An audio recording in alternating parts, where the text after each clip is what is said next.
tonight's news edition, His Majesty honors winners of the King Abdullah Awards for Excellence, including the public and private sectors and business associations.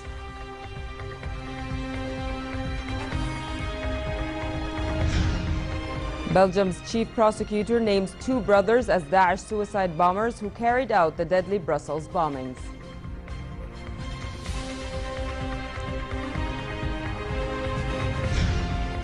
And the Syrian government says its troops advanced to within 1 kilometer of the Daesh-held city of Palmyra amid fresh diplomacy on the conflict.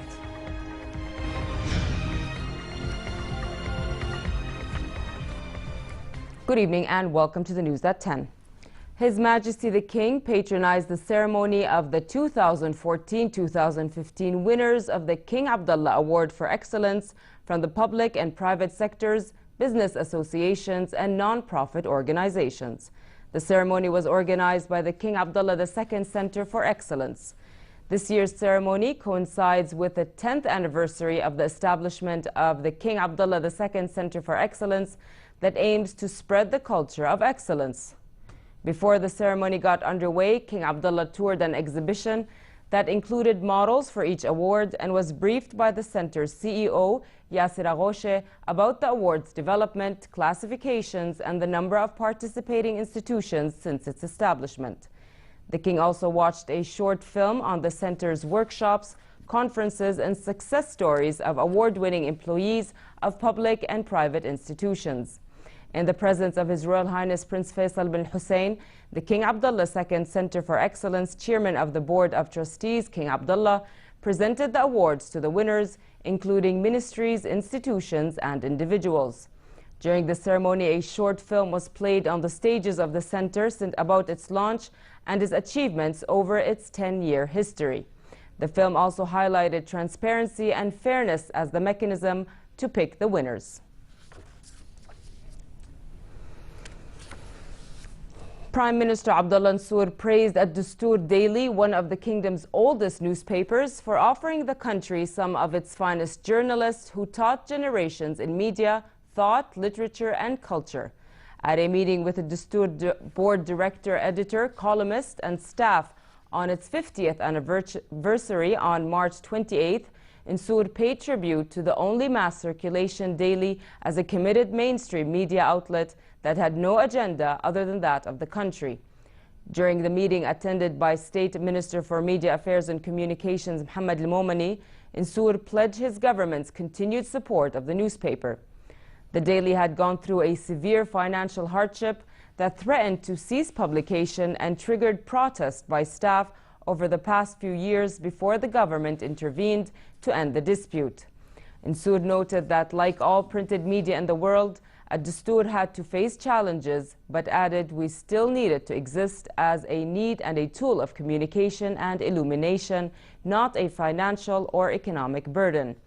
He insisted that the country's media is free, arguing the government had never called any media outlet to publish what it wanted or stop it from publishing an opinion that opposed its policies. Belgium's chief prosecutor named 2 brothers as Daesh suicide bombers who killed at least 31 people in the most deadly attacks in Brussels history. But he said another key suspect was on the run. Yesterday's attack sent shockwaves across Europe and around the world, with authorities racing to review security at airports and on public transport. Here's more. It was 2 brothers who carried out the most deadly attacks in Brussels. The Belgian prosecutor says both men had substantial criminal records unrelated to terrorism. Turkish President Tayyip Erdogan said one of the attackers in the Brussels suicide bombings was deported last June from Turkey, which subsequently warned Belgium that he was a militant. A U.S. lawmaker said the suicide bombers may have attempted to target Americans, noting the blast was close to U.S. airline counters. The United States is prepared to give Belgian authorities a range of support to help it fight and prevent acts of terrorism.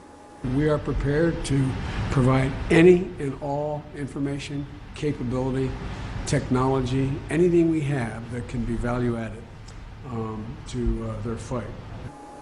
Yesterday's dual explosions at the airport and a metro station in the EU capital are being claimed by Daesh.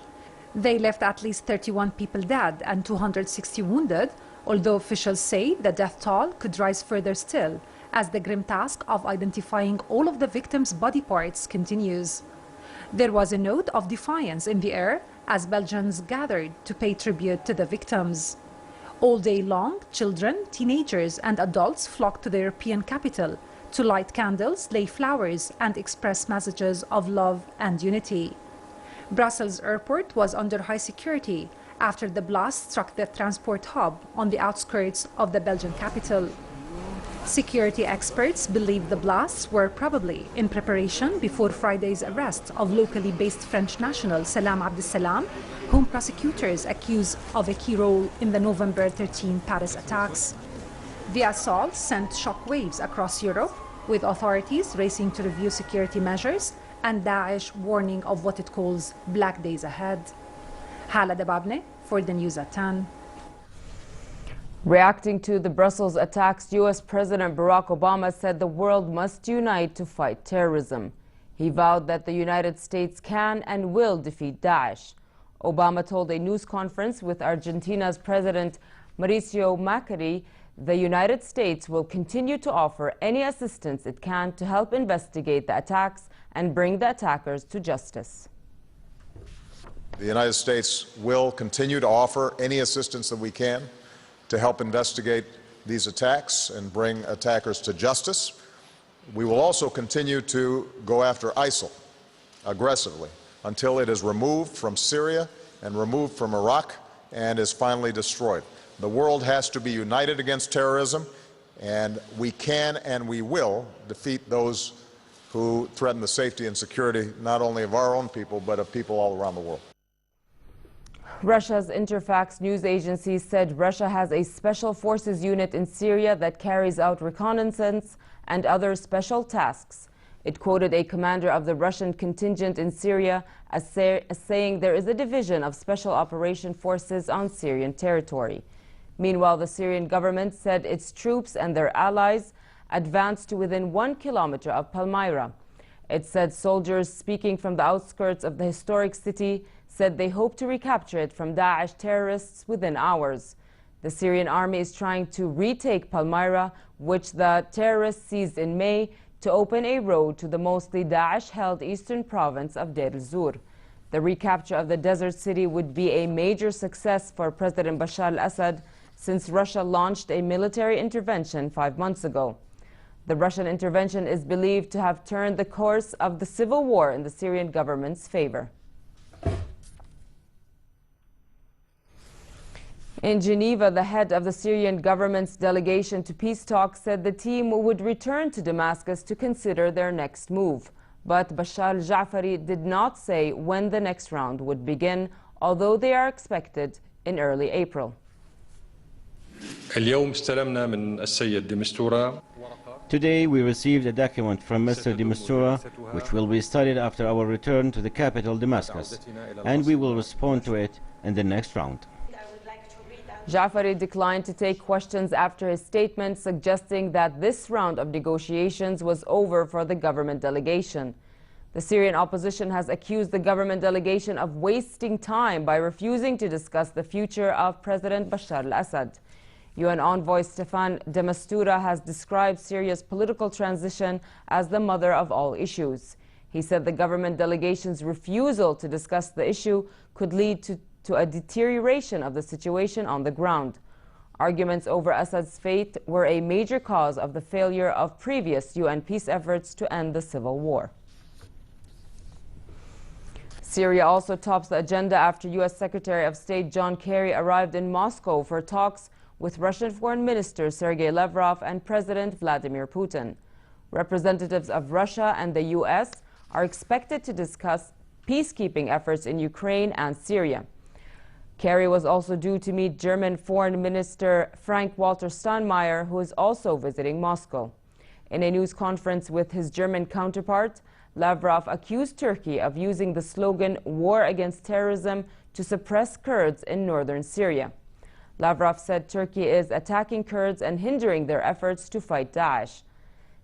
Russia has called for the Syrian-Turkish border to be closed, saying arms are being hidden in humanitarian aid convoys and channeled to fighters of Daesh and its allies. Over 100 Syrian civilians crossed into Jordan in the past 24 hours as those fleeing the Syrian conflict continue to seek refuge in the kingdom. A source at the Jordan Armed Forces Arab Army said border guards escorted 105 refugees, offering them necessary aid and moved them to refugee camps. It said Royal Medical Services personnel also treated sick refugees at makeshift clinics on the frontier. Her Majesty Queen Rania Al Abdullah visited the northern border city of Ramtha, where she met with Syrian refugees and heads of local charity organizations working in the area. Queen Rania began her visit at the Women's Protection and Empowerment Center run by the International Rescue Committee. In a meeting with the staff, Country Director Wendy Tauber briefed Her Majesty on the services the organization provides and how it deals with gender-based violence emergencies among female refugees. Her Majesty then attended a group counseling session for women who opened up about the challenges and pressures they face after fleeing to Jordan. Queen Rania's second stop in Ramtha was a visit to an International Rescue Committee's health clinic, where she toured the facility and checked on Syrian and Jordanian patients.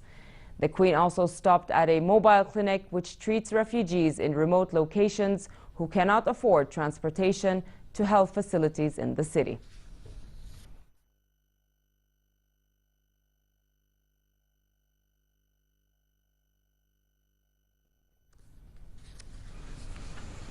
Turkey's military carried out airstrikes on Kurdistan Workers' Party targets in northern Iraq and killed 26 militants in fighting in southeast Turkey.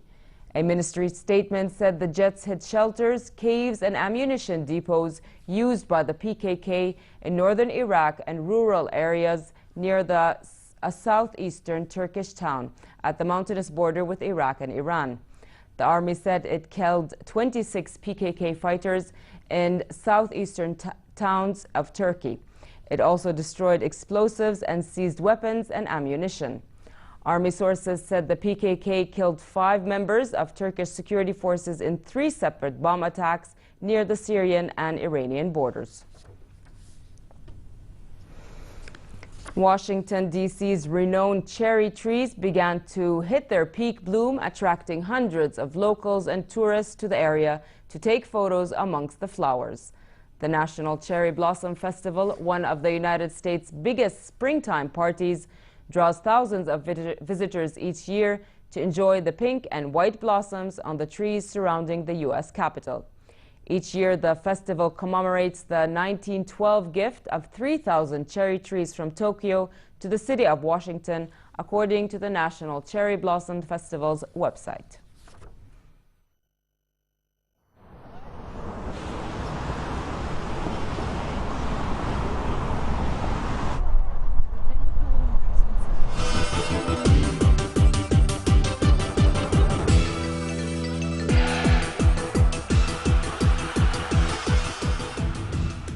The mountains of Alaska were the challenge for competitors on the 4th stage of the Freeride World Tour. After days of delays caused by bad weather, the skiers and snowboarders were flown by helicopter to the 600-meter near vertical drop. The starting line was a narrow ridge giving spectacular view under unspoiled mountain landscapes, and Canada's Logan Pahota made the most of the conditions to win the men's skiing category. In the women's division, Austria's Eva Walkner was the winner.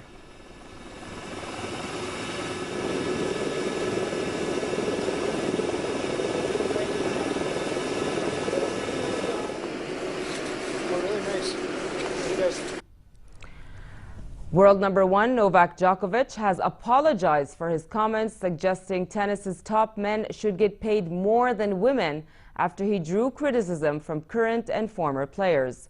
Djokovic told reporters at the Indian Wells tournament that he felt the men's tour should fight for more money because their matches drew more spectators. Djokovic attempted to hose down the controversy in the open letter on Facebook, but stopped short of saying he advocated equal pay for men and women in tennis. His comments were poorly received by leading players, with women's world #1 Serena Williams describing them as disappointing. And finally, it will remain relatively cold for the rest of tonight with southeasterly winds. A rise of 6 to 8 degrees is forecast tomorrow. Therefore, it will be warm with southwesterly moderate winds picking up at times. The Gulf of Aqaba should expect a hot day tomorrow with southerly moderate and dusty winds and choppy seas. Next are the lows and highs for tonight and tomorrow.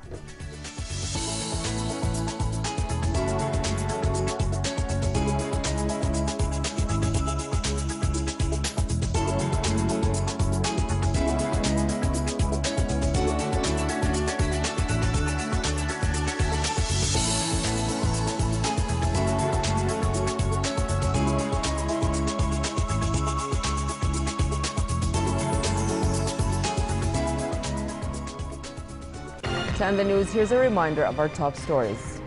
His Majesty honors the winners of the King Abdullah Awards for Excellence, including the public and private sectors and business associations.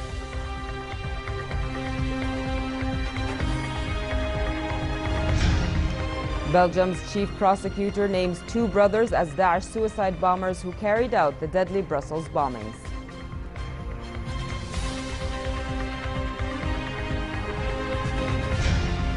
And the Syrian government says its troops advanced to within 1 kilometer of the Daesh-held city of Palmyra amid fresh diplomacy on the conflict. With that, we come to the end of tonight's news. I'm Nancy Khair. Thank you for watching and have a good night.